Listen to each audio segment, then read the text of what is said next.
casa, y de hecho yo no permito ver cualquier tipo de película en mi casa, no.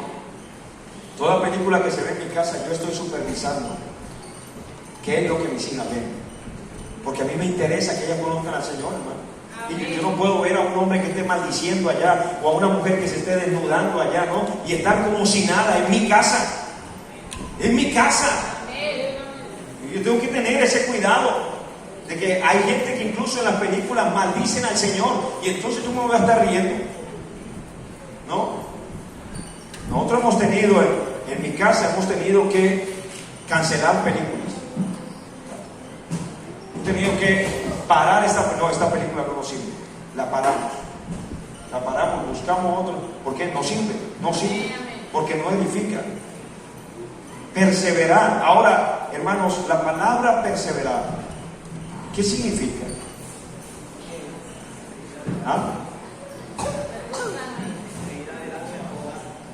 Avanzar, insistir, ser constante, ¿verdad? Perseverar.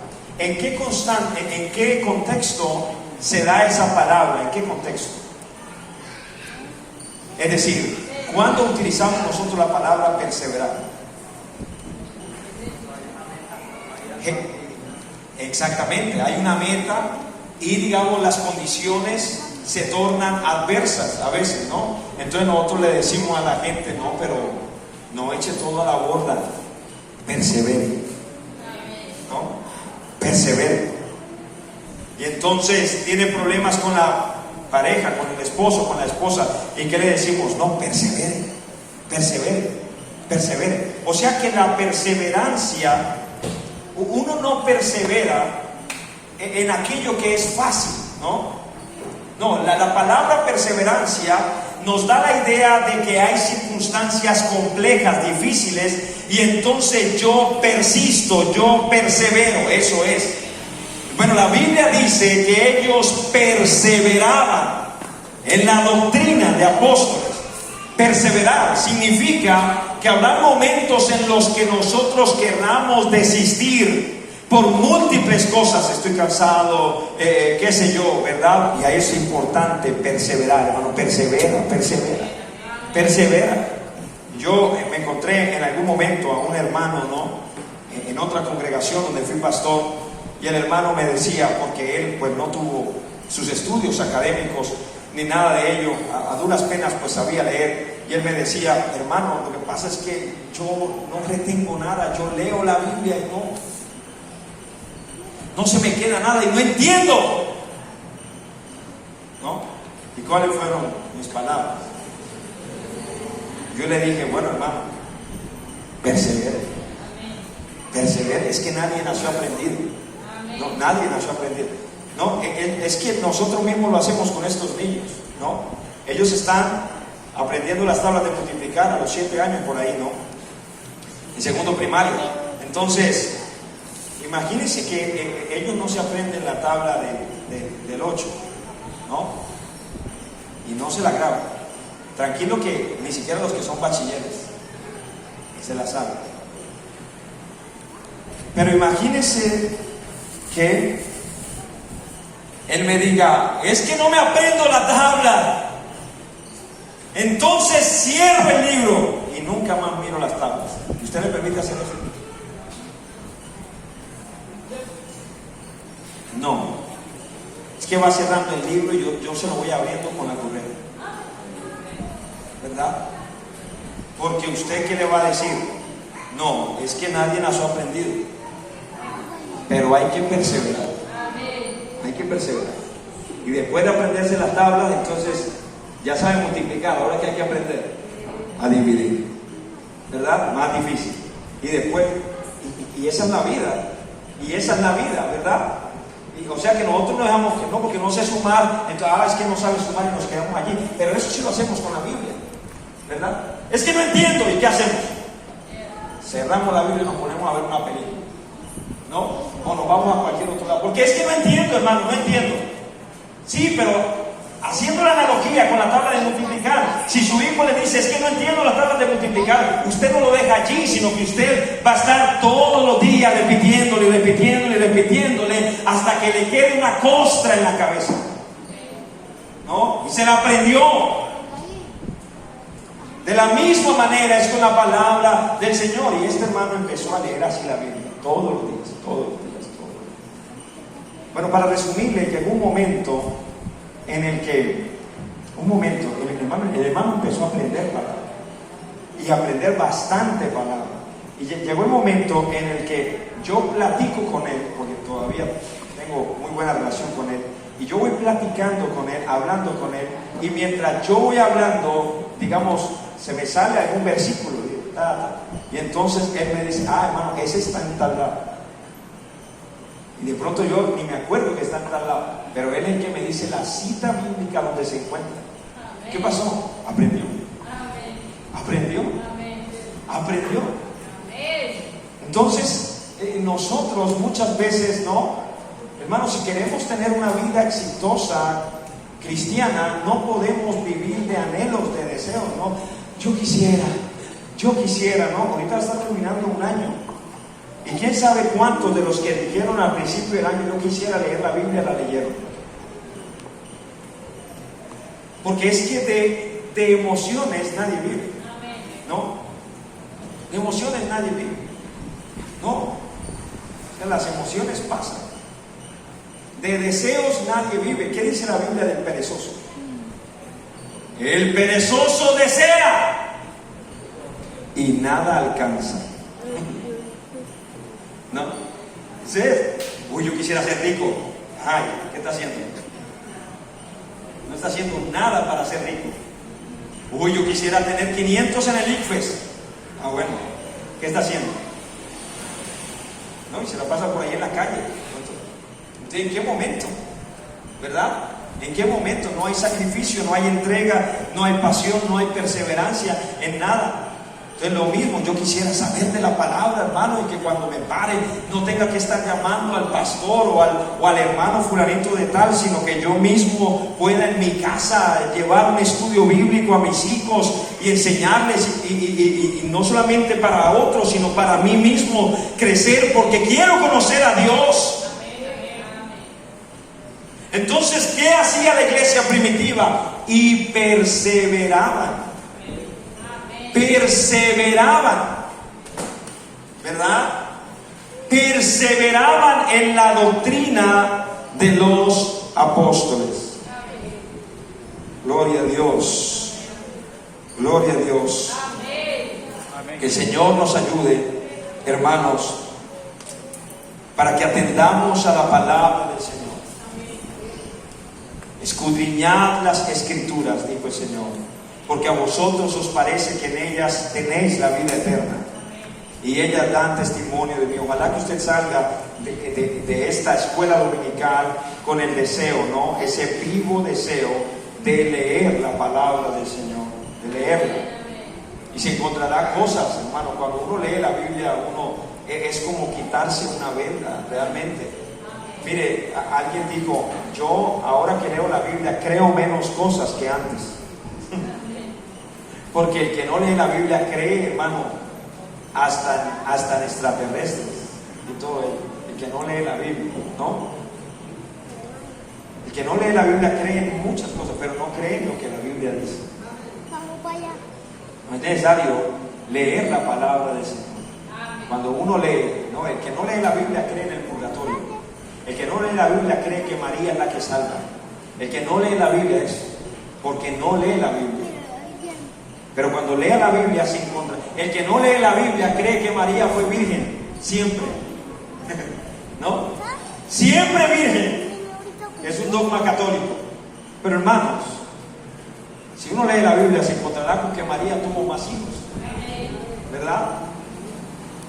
Y no los tuvo por obra y gracia del Espíritu Santo, solamente uno, su primogénito. Así que ¿cómo fueron los demás hijos de María? Pues como todos los demás, ¿no? Pero como la Iglesia Católica no puede pensar en eso porque se escandalizan. Pero hermano, ya lo decíamos, aquí el día jueves con los caballeros. Si uno lee la Biblia se encuentra con que el sexo dentro del matrimonio no es pecaminoso. De hecho es una bendición. Sí, es una bendición. Dios lo ha dado para, entre muchas cosas, para el deleite. ¿Sí o no?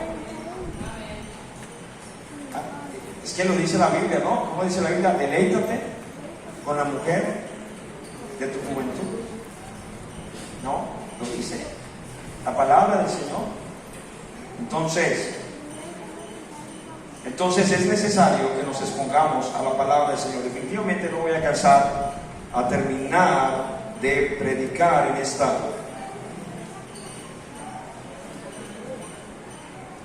en esta mañana. Solamente dejarles con esta otra parte, porque ellos no solamente perseveraban en la palabra del Señor, ¿en qué más perseveraban? En las oraciones, en las oraciones, en las oraciones. Una constante de la iglesia primitiva fue justamente la oración. La oración.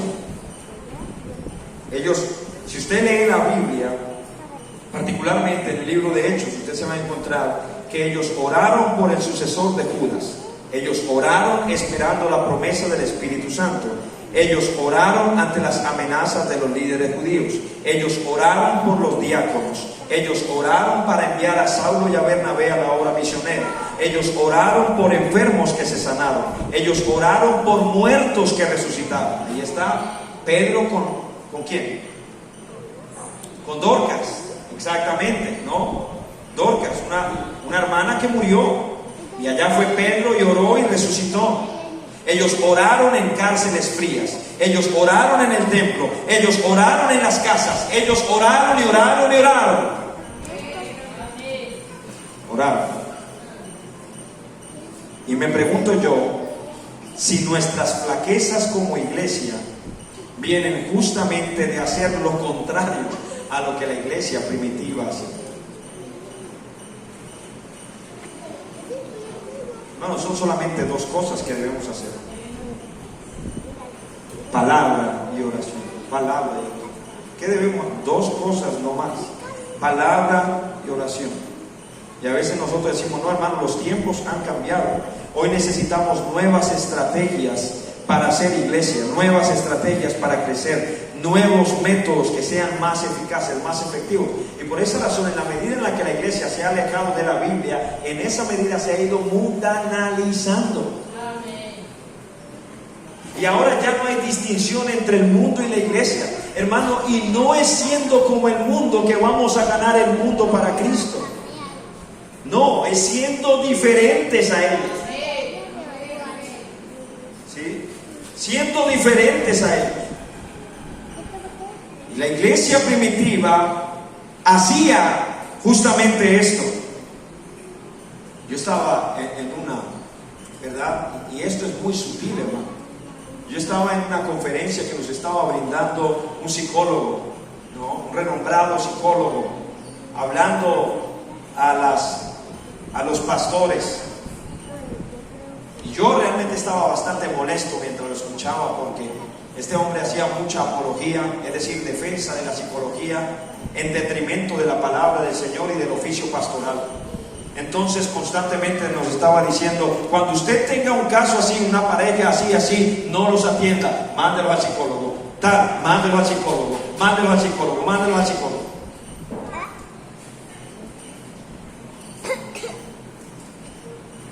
Y al final de todo ello, entonces se levantó un pastor, ¿no?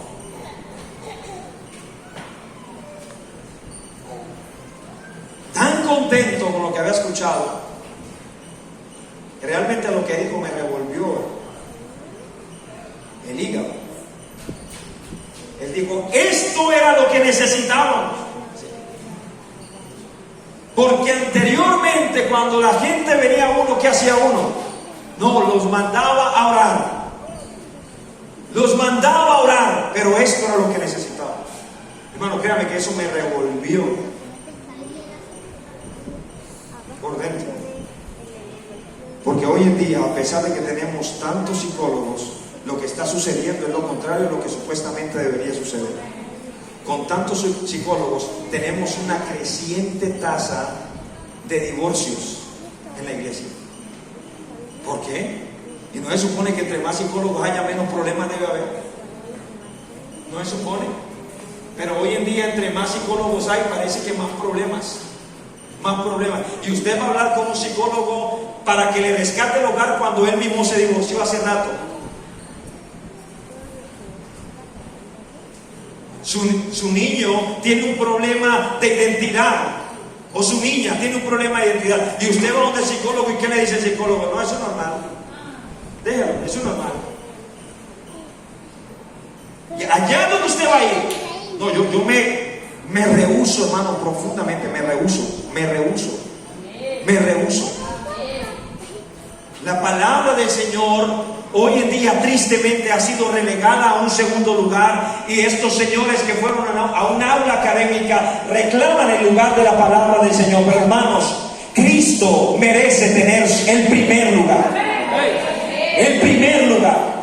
Cuando los hombres dicen una cosa y la palabra dice otra cosa, nosotros debemos decir: sea Dios veraz y todo hombre mentiroso. Lo que dice Dios es verdad. Lo que dice Dios es verdad. ¿Habla la Biblia de matrimonio? Sí, habla suficiente de matrimonio. Suficiente como para que nosotros no debamos estar buscando ayuda por fuera. No, un hombre que ha entendido cómo debe amar a su esposa, como Cristo ama a la iglesia, no necesita, ¿no?, que le diga: no le pegue a su mujer, no la insulte, que tal que usted está arrastrando, que porque su familia fueron machistas y eso. No, porque él sabe ahora que si está en Cristo es una nueva criatura y ya no tiene nada que ver con los que le antecedieron, que eran unos trogloditas que le pegaban a su mujer. No, si él sabe que ahora la Biblia le dice: amen a su esposa como Cristo amó a la iglesia, la pregunta es: ¿cómo ama Cristo a la iglesia? ¿Cómo? Pues la amó tanto que se entregó por ella en la cruz del Calvario. Si un hombre que aprende a amar a su mujer así, ¿ustedes creen que va a necesitar ir a un psicólogo? Pero por Dios.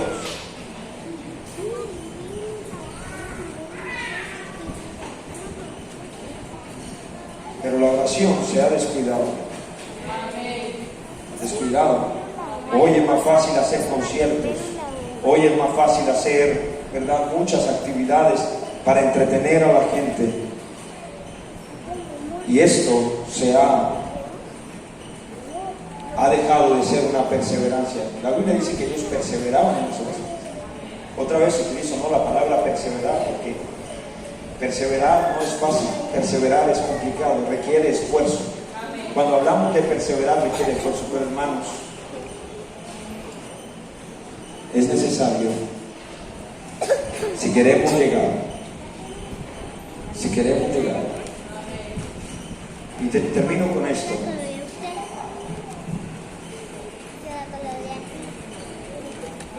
Hermanos, hay un aspecto en el que la salvación no cuesta nada.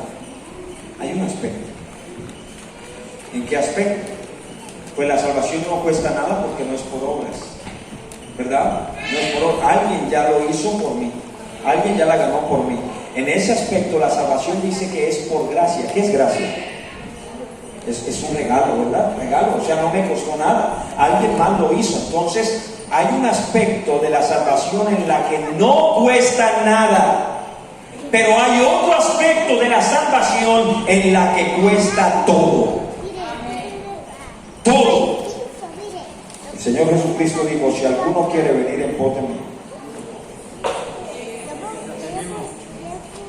niéguese a sí mismo, tome su cruz y sígame. Hermano, ¿y qué es negarse a sí mismo? Que te va a costar todo.